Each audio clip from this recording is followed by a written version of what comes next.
You hear it all the time, right? The average this, the average that. But what does that word really mean? Well, today we're going to break down one of the most fundamental ideas in all of statistics, measures of central tendency. And by the end of this, you're going to get what's really at the center of your data. So let's just dive right in with that big question. When you hear about the average salary or the average temperature, what number are they actually talking about? You see, in everyday conversation, we toss around the word average pretty casually, but in statistics, it's a whole lot more specific. There are actually three main ways to find the center, and each one tells a slightly different story. All right, first up is the big one, the one you probably think of first, the arithmetic mean. The best way to think about the mean is like a seesaw. If you could put all of your data points on a plank of wood, the mean would be the exact spot where you'd place that triangle thing, the fulcrum, to make it all balance perfectly. So, what's the textbook definition? Well, it's pretty much what you learned back in school as the average. You just add up every single number in your data set, and then you divide that total by how many numbers you had in the first place. Simple as that. Okay, I know.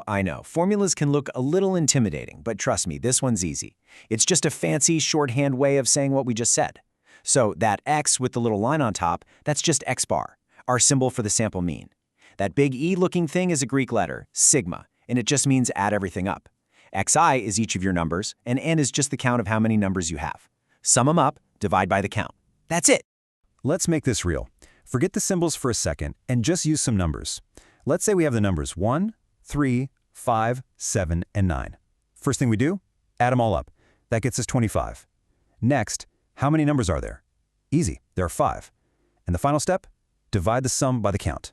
25 divided by 5 is 5, so our mean is 5. See? Perfectly balanced. Okay, but balancing isn't the only game in town when it comes to finding the center. Let's talk about our next measure, the median. This one is all about finding the actual middle ground. It's not about balancing values. It's about finding the one number that is physically in the middle of the pack. So the official definition is pretty straightforward. The median is the value that literally chops your data into two equal halves. 50% of your data will be below the median and 50% will be above it.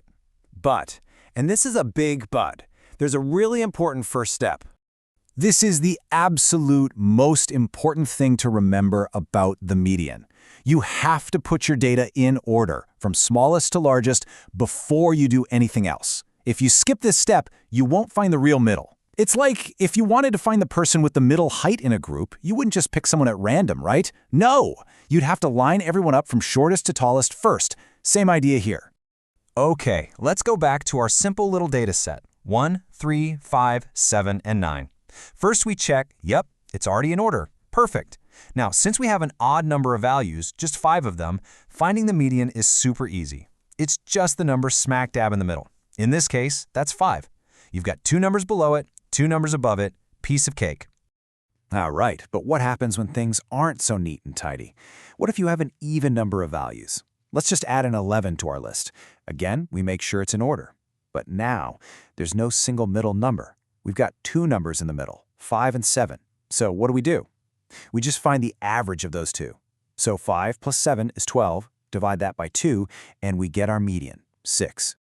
All right, that brings us to our third and final way to measure the center, the mode. If the mean is the balancing point and the median is the middle ground, then the mode? Well, the mode is basically a popularity contest. It's the simplest of the three by far. And the definition? It's about as simple as it gets. The mode is just the value that shows up most often in your data. You literally just look at your list of numbers and see which one repeats more than any of the others. So the mode has a few interesting quirks. Your data can have just one mode, we call that unimodal, or it could have 2, which we'd call bimodal. It's even possible to have no mode at all, if every number just shows up once. But here's the real superpower of the mode, the thing that makes it totally unique. It's the only one of these measures you can use for non-numerical data, like categories. Think about it. You can't calculate the mean of car brands, but you can definitely find the modal car brand, the one that's most popular. Okay, so we've got 3 different tools in our toolkit now: the mean, the median, and the mode, which of course leads to the big question. So, which one is the best? Which one should you actually use? And if you've studied any statistics at all, you probably know the answer is It depends. It all comes down to what your data looks like, its shape, and the choice between the mean and the median, specifically, tells us a really interesting story. Let's start with a perfect world scenario. We've got this beautiful symmetrical data set, 10, 20, 30, 40, 50. If you do the math, the mean is 30. And if you find the middle number, the median, it's also 30. When your data is perfectly balanced like this, the mean and the median are buddies. They're the same. But let's be real, data in the real world is almost never this perfect. So, let's mess things up a little bit. We're going to take that last number, 50, and change it to something crazy, like 500. This extreme value is what we call an outlier in statistics. So, take a guess. What do you think this one change is going to do to our mean? And what about our median? Whoa, check this out. The median, our good old middle value, it didn't even flinch. It's still 30. But the mean?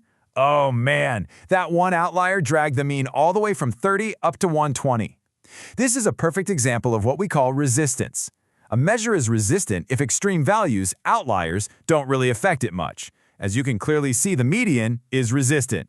The mean, not so much. And this is so useful because this relationship between the mean and the median actually tells us about the shape of our data, what we call skewness. If the data is nicely balanced and symmetric, the mean and median will be about the same. If you have some really low outliers that pull the mean down, we say the data is skewed left and the mean will be less than the median. And just like in our example, if you have some really high outliers pulling the mean up, the data is skewed right and the mean will be greater than the median. Okay, let's wrap this up by bringing it all back to the real world. The next time you're reading an article or watching the news and they mention the average home price or the average income, you can now think like a statistician. Are they giving you the mean, which can be totally thrown off by a few super high values? Or are they talking about the median, which might tell a more honest story? Always remember to ask yourself that first crucial question: which average are they really talking about?